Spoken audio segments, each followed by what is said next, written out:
Hey, all, welcome back to the Chalk Sports Podcast, and I've been hyping it up. We got a special guest, College Football Atlas, in the building. Big on Instagram, the founder of College Football TikTok and Instagram.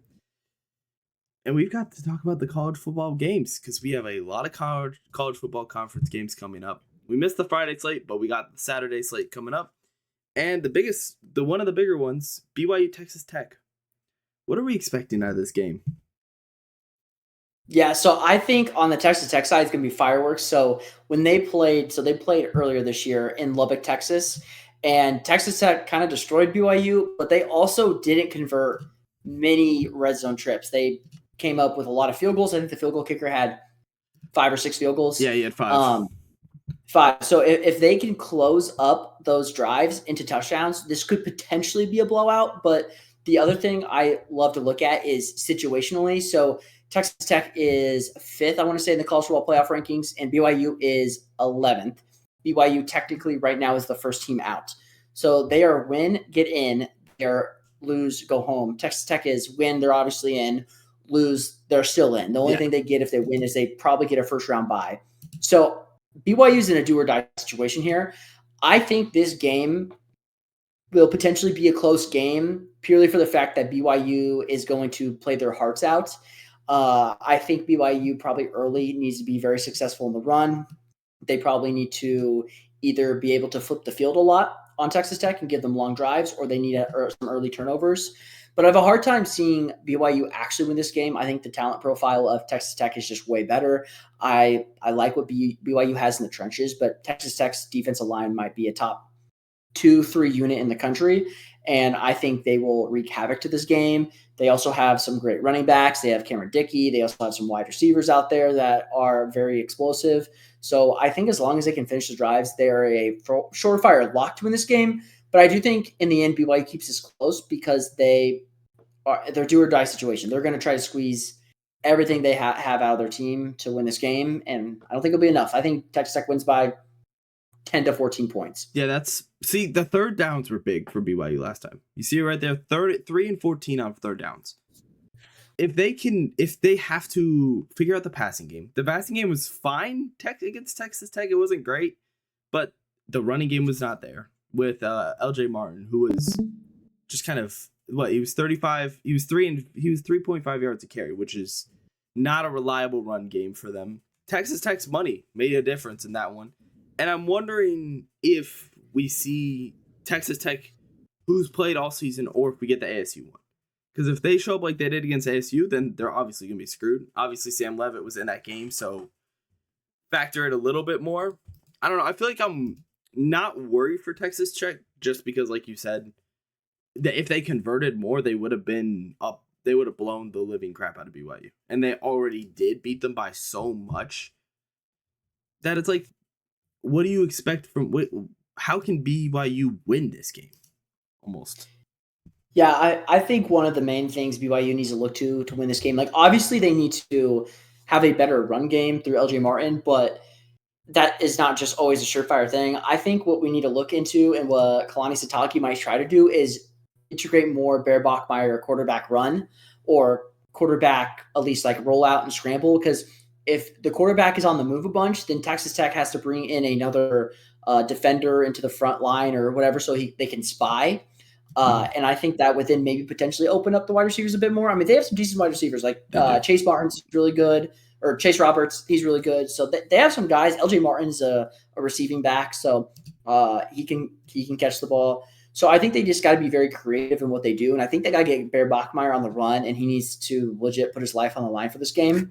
But it's hard because that defensive line is so good that I think that there's a shot that the defensive line is just on Bear Bachmeier just every down. So they always got to be ahead of the sticks, though. They cannot be sitting in second and third and long situations because they just won't have success doing that. Yeah, and that's what really killed them last time was, again, third downs and just being behind the sticks. They made a lot of turnovers. They made 3 turnovers, but it wasn't like I'm pretty sure they're pretty late in the game. Were they? It was a fumble. It was 2 fumbles and a pick. I can't remember what the second fumble was, but anyway, it feels like to me this BYU team is just so outclassed almost. Yeah. They I don't I don't know the actual stat for this, so I could be wrong. I'm pretty sure BYU didn't see the other side of the 50 until the second half. I would imagine that's correct because I don't think they scored until close to the end. I no, could they be didn't. wrong. They didn't score till the fourth quarter. Yeah, I'm pretty sure they didn't see the other side of the 50 until the second half. Because they missed a field goal. The only time they would have been the 51-yarder. They had a 51-yarder. Okay, so they might have barely hit it. But yeah, barely. Yeah, that shows you that Texas Tech just disrupted them on offense so much and so quickly. And that's why it's so that ASU loss is so funny because it's like every other game they won by at minimum 20 points. Yeah. And then that ASU game it's just like 20. It's like lost by 4. So I don't know. I doubt we will see that one. And I don't know if I'd get ahead to like championship level team for Texas Tech. Their money definitely made it go around, but that's about. I think they can. I think they can be in the championship tier, but I don't think they're going to win it.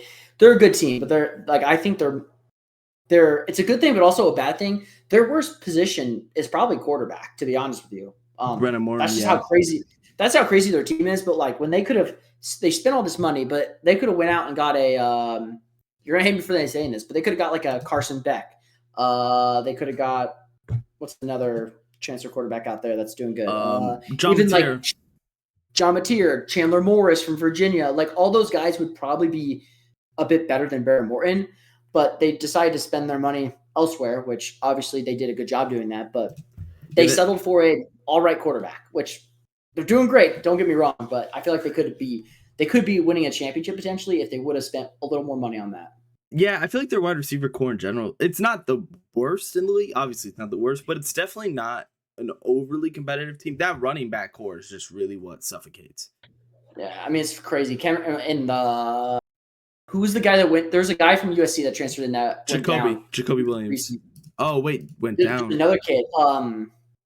Cameron Joyner. Oh, that's Joyner's right. his last name. He's a USC kid. He was about to be their starter, and then he went down in camp. So does he have another year? He might. I'm pretty sure. I mean, obviously, I'm assuming he took a medical redshirt this year. Yeah, so I don't know. I'm excited for this game.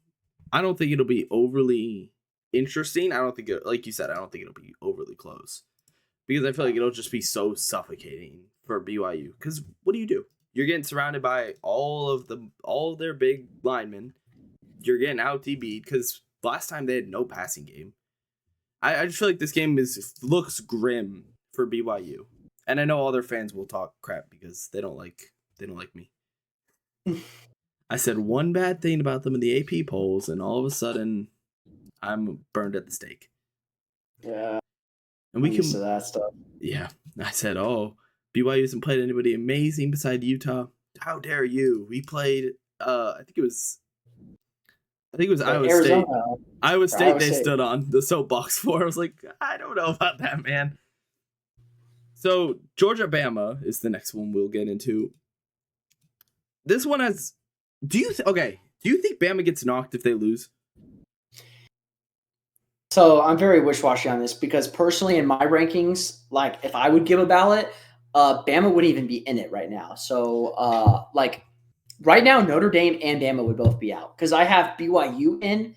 I think they've done enough to be at least in comparatively to like Alabama because Alabama lost to Florida State. So I like. Yeah, the Florida State loss. I know, like that's a 5-17 that they lost to. That is not good. That's like the worst loss in any team in the like relevancy of the playoffs. And then I have Miami over Notre Dame because I respect head-to-head. I respect the games being played. Therefore, if they have the same record and are about in the same area in the polls, I'm going to respect head-to-head. I always have. I always will. So I think that it should be like BYU, Miami, and then Notre Dame, and then Alabama. Yeah. Now, I have another take. I don't think anyone ever should be punished for playing an extra game. So you couldn't make the game, so why should I get punished and you get put in for me not making the game? For an example, why should a Miami get in over Alabama? Let's just say that's the case. If Bama loses, what did Miami couldn't make their conference championship? Now, there's also another thing with this that I hate. Bama is number one in the SEC, but there is a 4-way tie or a 5-way tie for the SEC championship like, are they really number one in the SEC? Like, it's so like arbitrary to me and so like kind of hypocritical. It's like, are they really number one? Like, I like that's where like I don't even think they should be in the conference championship game. I honestly think it should be like Ole Miss, like the next highest. So that's where I'm like kind of a little iffy on it. I know they only have like one loss in conference, so they like technically should be in, but it's just so tough in that. Like, I think something should be reworked there. But in general, where they are sitting right now, I don't think they should be punished for losing the game. But I will say, if they do get punished, I would have already put them back there, so I don't disagree fully. That sounds very wish-washy, I know, but that's kind of my stance. So, do you got a tinfoil hat next to you? Because I have an idea. I have a theory. So, my Alabama got bumped up to Notre Dame. A lot of people weren't happy. I thought it was a decent move just because it's, okay, Notre Dame does have... I think people were saying that Notre Dame should have jumped. I actually had Notre Dame jump Bama and Oklahoma before that week because it was like Notre Dame's looked good throughout the rest of the season. That was the only reason I had them lower than Bama was because they shouldn't have lost to A&M. They barely lost. That Miami loss it wasn't the greatest, but again, barely losing. So I factored those two in and the domination they've had over the season after those losses. But then I was looking at it. What if they did that just so, one, if BYU wins, Notre Dame's gone. Because Notre Dame didn't have a game. I'm telling you, they bumped Bama up this week. That their reason was because at one point in the Iron Bowl, Alabama was up 17-0. That's their reasoning. It's fucking stupid. Yeah, that's stupid. But why they did it was, in my opinion, Alabama could lose and they're still fine. You know, like if they were the last place team, if they were the last place team and they lost, it'd be like, well, maybe we should just put Miami in there because Miami beat Notre Dame, yada yada yada. But they bumped Alabama up. Now, I will say this in general. Again, wish-washy on this. I'm okay with Alabama being ahead of Notre Dame. I am not okay with them jumping Notre Dame because of last week. Yeah, there's nothing Alabama did last week to jump Notre Dame. So if they already decided Notre Dame should be above of Alabama, there's no reason that should have flipped. They should have just already done that in the first place, and I've been okay with it. I think if you want to go off of best wins, you go Alabama. But if you want to go like, well, Notre Dame's in their losses almost won, and they played very competitive games into very good teams. Yeah. I'm okay with that too. Personally, I have Notre Dame over Alabama, but personally, I have them both out. So the thing will be is if Notre Dame is going to get pressured, if they don't make the playoffs because they didn't play a conference championship game, there's definitely going to be some polls that says, hey, you should leave the independent. I don't think they ever will because it's so stupid financially. But I was gonna say for what they did last year, they made so much money. Yeah. In play though, you look at it, BYU jumps Notre Dame if they win their championship. Yeah. No matter. I think Notre Dame's sake, I think they feel like they should be in, but if they don't make it, I think they're gonna look back and be like, well, we should have beat A&M and you should have beat like we really like they were close. Like I honestly think like the A&M game, it was like whoever had the ball last. Well, I mean, technically the holder fucked up, but it's whoever had the ball last. And kind of same with Miami. CJ Carr was driving down the field, just didn't have enough time to get any points on the board. So the time ran out. But that was such a rookie game for him too. Like that was his welcome to college football. I didn't get the A&M game because I was at Florida LSU at that time. But yeah, so basically their holder botched the snap to. So instead of going up 7 with like 2 minutes left, they went up 6, and then A&M scored a last second touchdown, like literally time expired last second. Yeah, which really did it. It would be so funny to see because Notre Dame would be so much higher. A&M would probably not even be in the playoffs right now if they had that loss. You know what the crazy thing is too? So Notre Dame might not make the playoffs. Like we've fully accepted that. In the odds market, they are still 4th to win it all. Like with the idea of they might not make it. That's how good that team is. Yeah, that team is that. Well, yeah, because Jordan Love turned it on. I think there was a large part of coaching early because they didn't. What Jordan Love get in that first game? He had 30 yards, I think. Yeah, 33 yards on the ground. It's like that was a huge mistake. And then that A&M game, he had more carries. Yeah, he did okay. But yeah, he really turned it on. Yeah, he turned it on right after. And I don't know. Like US, look, go hit USC. Like they're a good team. What do you have on the ground there? Yeah, 228. Exactly. They turned it on. Yeah, he figured it out. because I don't see a team that if they stay, let's say BYU loses, they stay, they play Oregon. Or no, they'll play because Oregon will play Group 5. Ole Miss will play either Virginia or Group 5. They play the Aggies again. They will probably be favored, or it'll be like a pick 'em, and it'll be at Kyle Field. Yeah, and that would be a game. That's actually the worst case scenario for them too. That's what's unfortunate. Is now that I'm looking at it, it's probably I would go with Texas A&M in that spot just because. I would rather play Ole Miss. I'd rather play Alabama. I would rather play Oklahoma before playing Texas A&M. So if you're an Ole Miss or if you're a Notre Dame fan, root for Bama, because if Bama wins, then I would assume they jump all the SEC teams besides for Georgia, and then they'll probably They'll probably jump to 5, and then Oregon will go up. Texas Tech will go up. Georgia will probably fall just below them, and then they'll end up with Ole Miss. That'd be awesome. They would love that. Yeah, because that would be Ole Miss is not an overly great team, but we'll get into that next week. Indiana, Ohio State. Yeah, so on this game, it's so hard. My heart says Indiana, my brain says Ohio State. So Indiana, I had them in the preseason like 11th, and I got clowned for it. As like I saw their transfer portal, I thought they were really good. Did I think they're this good? No, but I was a lot higher than most people. So I want to believe in Indiana, and they are a true, real team. They have a great running back trio. Their wide receivers are one of the better ones in the country. Yeah. They have a great defensive back room. Quarterback Fernando Mendoza looks like one of the most seasoned quarterbacks out there. They look great, but Ohio State has steamrolled everybody. Ohio State, like Indiana flinched with Penn State. Ohio State didn't. Ohio State's rolled everybody. Ohio State has like, they do very simple like concepts on the offense and defense where like it almost is like, are they just kind of like not trying? And like even the Michigan game, like they ended up destroying Michigan, and they handled business. Like after the game, they weren't like trying to plant a flag, trying to celebrate. They ran over to their fans, they celebrated, and they got into the locker room. Yeah. They seem like the most professional team out there. So I'm going to pick Ohio State probably to win and cover. My heart says Indiana. I will love it if Indiana wins. I just think Ohio State's defense is probably the best in the country, and you have the best wide receiver room. Bo Jackson, the running back, has kind of came on. They don't need a crazy running back room, but good enough. And then Julian Sanders looked nothing but great.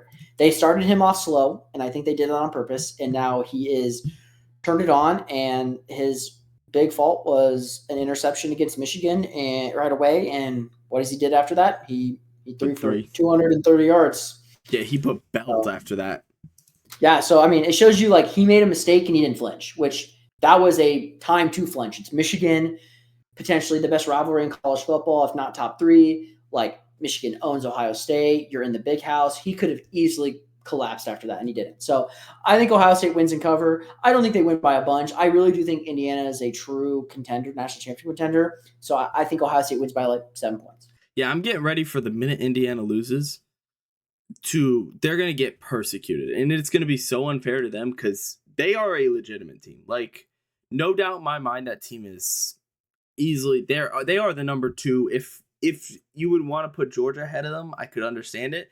That's the only team I could put above Indiana, and that's a little bit of SEC bias, but at the same time, their coach they have the best coach in the league in my mind. Yeah, they have one of the better quarterbacks, if not the best. Elijah Sarrett's been amazing. Amar Cooper, obviously Roman, like you said, the trio. I feel like Ohio State's just too good defensively. Yeah. Caleb Downs is proving why he's going to be a first round pick. Like, there's so much depth on that defense. They're the number 1 scoring, number 1 yards, number 1 touchdown. Like, they have all the numbers to say we're going to blow them out. I mean, Washington and Illinois are very. I'm not going to boast about them being a great offense, but they're solid offenses, and they've made them look like JV teams. Yeah. 1 for 10 on third down, by the way. Damon Williams has put up like games of like 400 and 500 yards, and he did what in here? Freaking nothing. He wasn't active that game. It was Coleman. It was Jonah Coleman. Still, it doesn't matter. Jonah Coleman also, by the way, if you look at his reel, he had an 8.4 rating. A 8.8 or 8.7, 8.8, 8.2 coming into that game. So it wasn't like he was on a slow streak. Obviously, he was against lower tier teams, but he came into that Ohio State game, ran for 13 carries, 70 yards, like shut down. He had no chance. Now, I do think, yeah, like in Indiana or Georgia are the two best teams to go up against Ohio State, or actually, ironic enough, I think Notre Dame might be Ohio State's worst enemy right now, but because they can run on anybody, and CJ Carr has a lot of weapons out there, so I think they might be their worst enemy, but at the same time, Indiana's right up there. So I think this is going to be a competitive game. Give me like a 24-30, something on the lines of that. Oh, so you the over I feel like hits. I see that's what's so wonky. Is it at 48? 48.5 is what Real's saying. So the only issue I'll say about that is what if Ohio State's defense is so good that Indiana scores 10 points? Yeah. And it's like, and then Ohio State gets up and they just kind of like run out the clock. So it's like 10-20, you know? Yeah, and because Indiana's defense isn't terrible either, to be honest with you. No, it's good. It's good. Their whole team is good. Like, yeah. They are not no feel-good story. Last year they were. This year they are like a legit real team. Like they have a better quarterback. A lot of their guys came back, like wide receivers, DBs. You have D'Angelo Pons. He's going to be a top draft pick. And then like some of their parts that are lacking, they just went and got in the portal. Like literally they got Roman Hemby, the right back from Maryland. They got Fernando Mendoza, the quarterback from Cal. Like they got guys in the portal to bolster their already feel-good story into a true playoff contender. I did not think national title contender, but they are that good. Yeah, I don't know if it's something with why am I blanking on his name? Signetti. He's just got such a good like transfer style almost. He knows who he's looking for, and he knows how to build a team at such a high level that wouldn't work in the NFL, but it works really well when you can throw money at players. Mm-hmm. And I don't know if this is him or people he is working with, but they are very, very good at recruiting or like scouting talent, like untapped talent. Yeah. So like so last year, their quote unquote feel good story. If you go look at their transfer portal class, I called it this last year. They were a group of 5 superstar team. So basically what they did is they went to like, I'm going to forget all the teams like ODU, Marshall, Troy, Toledo, and they went and got their best players and brought them all to Indiana. Yeah, it's literally like Western Kentucky. Texas. Go back to last year. Go back to last year. You go back to last year. 24. Yeah. Look at that. That's Georgia Southern, Tulane, Tulsa, ECU. Wait, those guys left. Hold on. It's these guys. JMU. Whatever that team, whatever that is, UMass, Michigan State, UMass, yeah, like they went Austin P, App State, Kent State, like a lot of guys that just he found the talent almost. Yeah, that's I explained it as in like a group of 5 superstar team, and that's basically what it was. And it was good enough to like, I mean, they obviously had an easy schedule last year, but it was good enough to do that. But like this year, he actually built the reputation for himself where he could get more than just that. Like Roman Hemby was at one time a 1,000-yard back at Maryland. Fernando Mendoza was a Cal quarterback who beat Miami or should have beaten Miami. They kind of got screwed in that game, whatever. But like a solid quarterback. So, and that's how Jonathan Brady is pretty good this year, right? Am I blanking, or am I remembering him from last? Yeah, Jonathan. Oh wait, never mind. He is less than I thought. He came from Cal because it feels like almost they pick people that come together. They did this last year. They pick people like to come together, and he said, I think he said in an interview one time, he does that on purpose for a lot of teams because you want to bring someone where they already have rapport with and they feel a little bit more comfortable. Yeah. So like usually they become roommates, and like you can be like, oh, like I already kind of have a friend here, even though he's not really a friend, and there's a lot. He might not even be an amazing like Jonathan Brady. Apparently, has not had an amazing season. I mean, he's still a good player, but yeah. Hemby and Wyatt came together pretty much at the same time. Like it feels like they stack up on those teams, and in a league where everybody was leaving, they kind of just took advantage of the uncapped transfer portal. There's not a single cap, no nothing. There was something I watched recently just about how teams taking advantage of the uncapped transfer portal right now. Because you can just throw money. But look at Texas. Texas threw a decent bit of money, if I remember properly. Or even Florida. Yeah. Like, DJ Lagway has not been good. But Fernando Mendoza was what? He's $2 million, I think. Yeah, 2.6 million. I think DJ Lagway was like in the double digits. Yeah. Like it's about throwing money at the right guy, and they have found a what? Yeah, 6-figure. I thought he made more than what I'm thinking, but you got to throw money at the right guy. Yeah. And they've found a way to do it. And Ohio State, I don't think this is mostly. Is it literally just transfer portal versus development, like in house? For the most part, yeah. Which is kind of a fun, because if you see Indiana win, do you see more teams splurge and spend more money on big players? Probably. Because so if you're kind of rooting for a team and you don't have any bias, Ohio State might be the team you want to win. Because what Sayin was there forever. Jeremiah Smith, obviously, Bo Jackson. So the two big transfers are Sayin and no, Sayin was there. What'd you say? Sayin was there last year. Yeah, he was there last year, but he committed to Nick Saban at Alabama, and then when Saban retired, he transferred. Oh, so that would make sense. So he's technically a transfer, but not really. And then Caleb Downs is a transfer from Alabama. Oh, but that was 2 years ago too. That was 2 years ago. Yeah, so they still have built like a rapport with these kids, and that's kind of just been a good. Their biggest transfer this year is Max Clare, the Purdue tight end, and I mean he's been good, but he's not been like one of their top targets. Yeah, he's 420 yards. Yeah, like it's fine, but it's nothing crazy. Yeah, and that's kind of what it almost feels like nowadays. Like you look at JMU and you say, okay, they built the program from the bottom up. I really wish we got to talk about that game because I really like JMU. Yeah, because they built that program from the bottom up. Tulane, I think, used transfers. I think they were in large part transfers. Yeah, I could be wrong. Jake Ratcliffe came from. Oh, he was the guy. He was the guy who slept with the girl. That's right.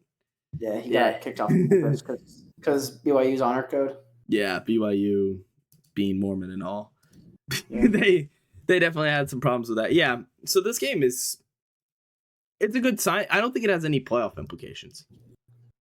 Like, do you punish Indiana if they lose? I think the only thing they'll do is drop them to 3 and put like Georgia 2 if Georgia wins. I think they would potentially do that, but other than that, no. Do you think Tech jumps them? No. Okay. No. Yeah, so I think I'm in the same boat where if Georgia loses, I personally would not drop Indiana at all. No. Even if they lose, but I think the committee might put Georgia in front just because SEC winner number 2, Big Ten winner number 1. That sounds great, you know? Yeah, I would be scared if I was an Ohio State fan if this game got close. Because I feel like we've seen Indiana win ugly. We've seen them win against Penn State, Iowa. Even Oregon was not too ugly, but it's still a game against Oregon. Ohio State hasn't had a challenge. Like, their one challenge was early in that Michigan game when they led for the first time. They were down for the first time in like the entire season. Yeah. So it's like I really want to see if Ohio State can be tested. I agree. If they whomp Indiana, it's over. Like, we're never going to hear the end of it. Ohio State fans are going to win again. They beat Michigan this year, so now they can be happy. It's going to suck. It's going to be horrible. But if they lose or if they're tested, then I would actually be excited to see how the rest of the season goes. Yeah, no, I 100% agree. And now it's time for the fun one. Duke, Virginia. Do we get chaos? Yeah. Personally, I'm going to say no.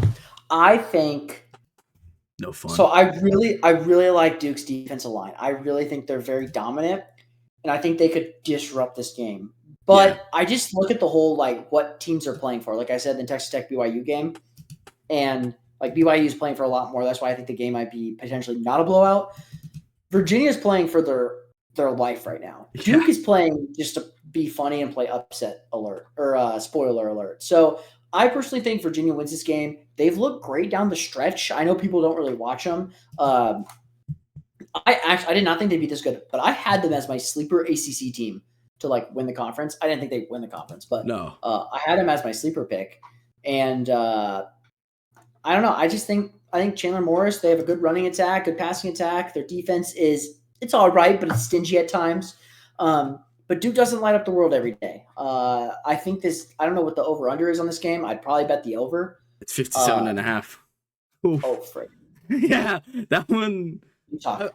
I think I'd still probably go over, just because it's really high, but it almost feels like a Vegas bait.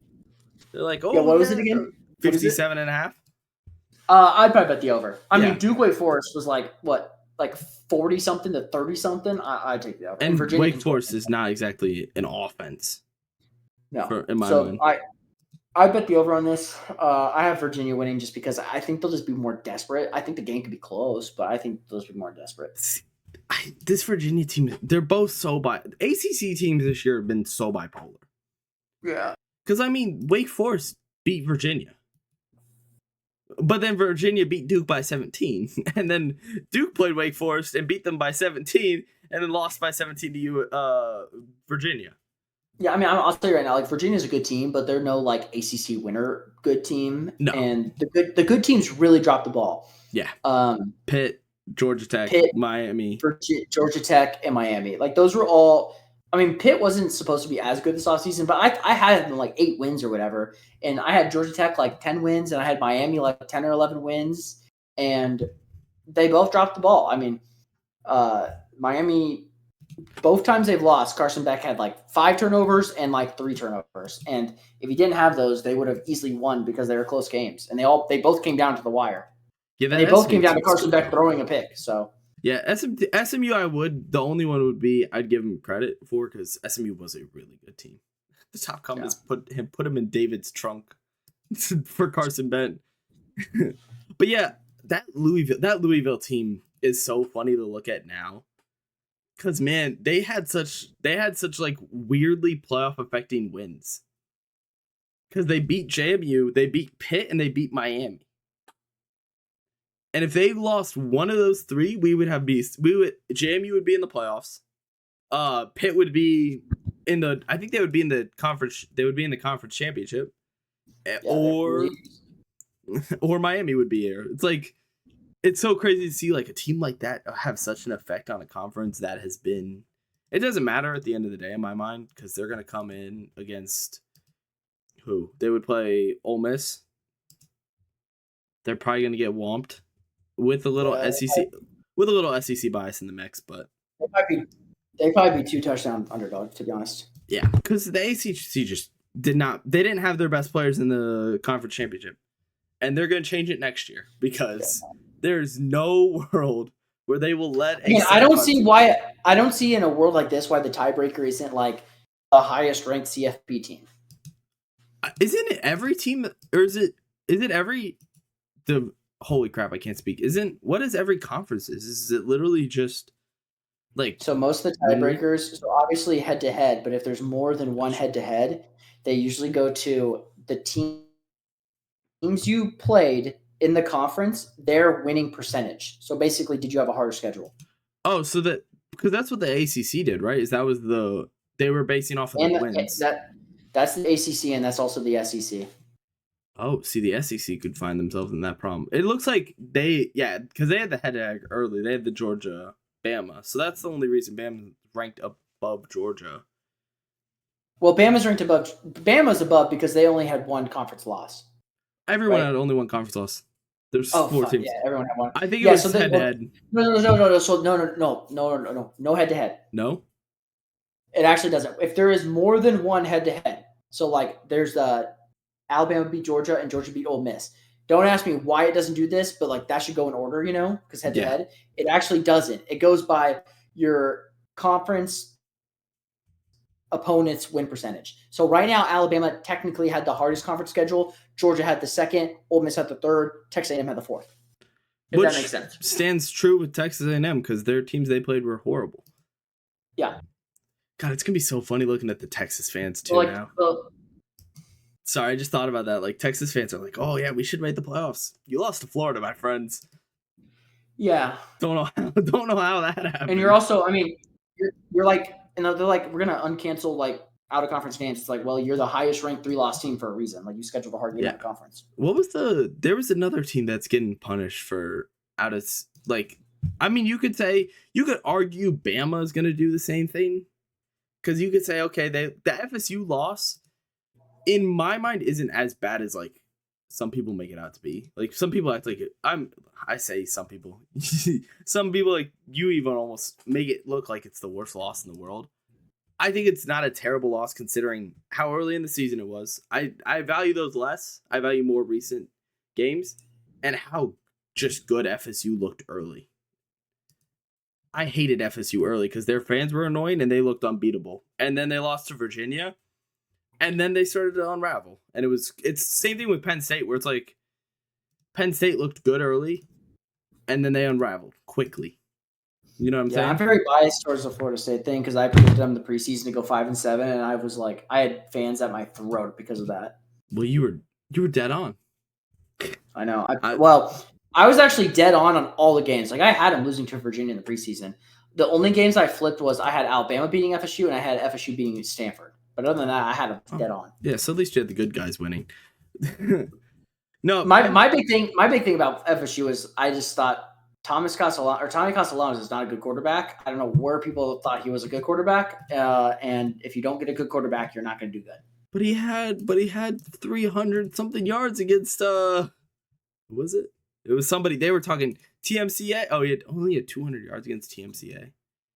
Yeah, my big thing when they were on their hot streak was like, go look at Thomas Castellanos' stats. He never threw more than like 15 times in the game, which is insane. Yeah, even like the Virginia game where they lost, he had to throw, and he didn't look amazing. Yeah, so I'm very biased on Florida State because I was even like when they beat Bama, I still said they're not good. Like they're just not a good team. I remember watching that video. Good. I think that was the video I followed you on was because you said Florida State was not good. It was like, I was like, they're still not good. I was like, Bama looked fucking trash. Don't know how, but Florida State, I was like, all they did was run their quarterback. That's not going to last forever. So, what is it? I mean, we'll talk about this more like next week. But what is it with Bama? Is there like a chance where they just catch fire, they catch lightning in a bottle and win it all, or do you think they're just? Yeah, I mean, I've said they're very consistent. When they look really good, they're one of the best teams in the country, but they don't always look good. And my big thing for them is when's the last time I've said they look good? Was probably mid of October, whenever the Tennessee game was. Yeah, that October 18th. That's a long ass time from now. Yeah, that's a long time from here. So I just don't see them doing it. I think their running back room isn't very good. I think it's very overrated, and Jam Miller's like somewhat injured, so I just don't think he'll be healthy. Ty Simpson is a fine quarterback, but he's kind of inaccurate. Not like crazy inaccurate, but like he misses deep shots all the time. Yeah. Their offensive line is it's good at times, and then their defense is pretty good. But like anybody can get like, I hate to say it, anybody can get like 20 points on Bama. The good teams can get a little more, but anybody can get 20 points on Bama. Yeah. So if Oklahoma and Bama rematch, do they win? Does Oklahoma win again? Or actually, that's what's projected. It's Bama, Oklahoma. I would probably pick Oklahoma. Because that won't change either. No, there's a very... if Bama wins, they'll probably skyrocket. Yeah. So if Bama loses, then it'll probably be Oklahoma, Bama. They might flip Alabama, Notre Dame, though, potentially, just to make it so they're not 2 first-round rematches. Oh, see, I would rather that, to be honest with you. Because, like, that's true, though. If you look at... I don't know. I feel like I think they'll hold them. And obviously, this is all speculation because on Tuesday, they'll probably do some dumb crap. They'll put Texas in, and everyone will throw a hissy fit because it's a fair reason. Or Vanderbilt will somehow jump it all and end up in there. But they'll have some... If hopefully they keep it the same, I'm not gonna lie. But yeah, I go on. I do like Oklahoma better than Alabama for the most part. Yeah, I think if you're a team in the playoffs, I think the first team you'd want to play is Oklahoma actually. But I would still pick Oklahoma over Bama. I just think Oklahoma's defense is so elite, but their offense is very stagnant. I think everyone can hold Oklahoma to like 13 points. I think Mateer's hand is still hurting. I mean, he's never been the same since an injury, and he rushed back from the injury. So, I mean, I would agree with you. But at this point, there's no excuses. But no, I had my eyes. I watched him for a while. I watched him at Wazoo. He was one of my favorite players at Wazoo.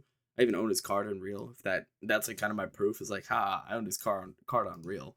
But he doesn't look the same whatsoever. Because look at his start. Like he was so good in the start. He blew out Michigan, showed up against Auburn, gets hurt between those two, and then between Texas and Auburn, it just was downhill from there.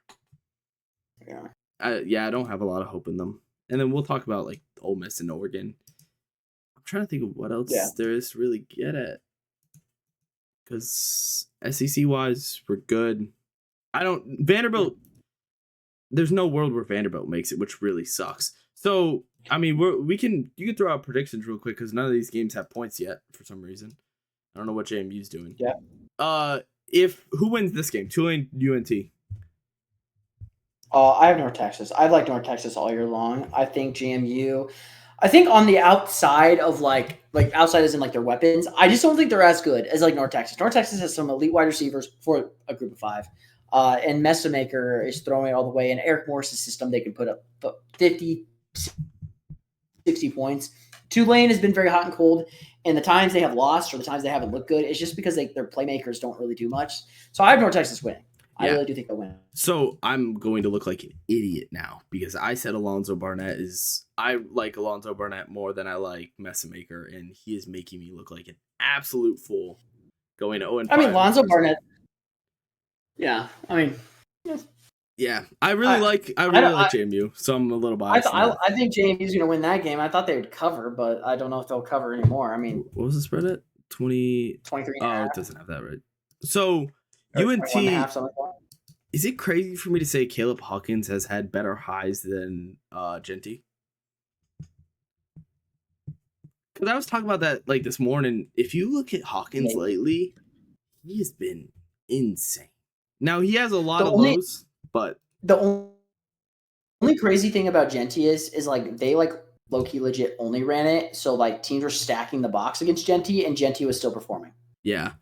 If that makes sense. That UAB game was... UAB, by the way, I really liked their turnaround, besides for John Kinta. We don't like John Kinta. But UAB turned around. I don't know why I'm talking about UAB football. I'm sorry. But Caleb Hawkins was so good against that team that that was the game where I was like, is he like Genty level? And then he did it again against Temple, and I was like, hold on. He's got something to him. No, but I think that's it. We'll have you're coming back next week, I think, at some point for the playoffs.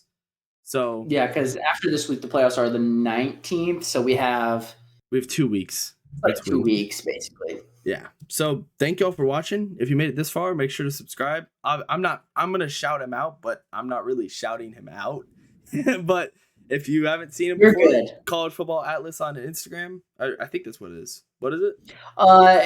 I'm technically on Instagram. It's Atlas Sports Atlas Sports CFB. TikTok is Atlas_sports. Just look up Atlas Sports, you'll kind of find it. But I'll link it in Discord or in the description. Follow down here. Follow down here. Yeah, make sure to subscribe. Here.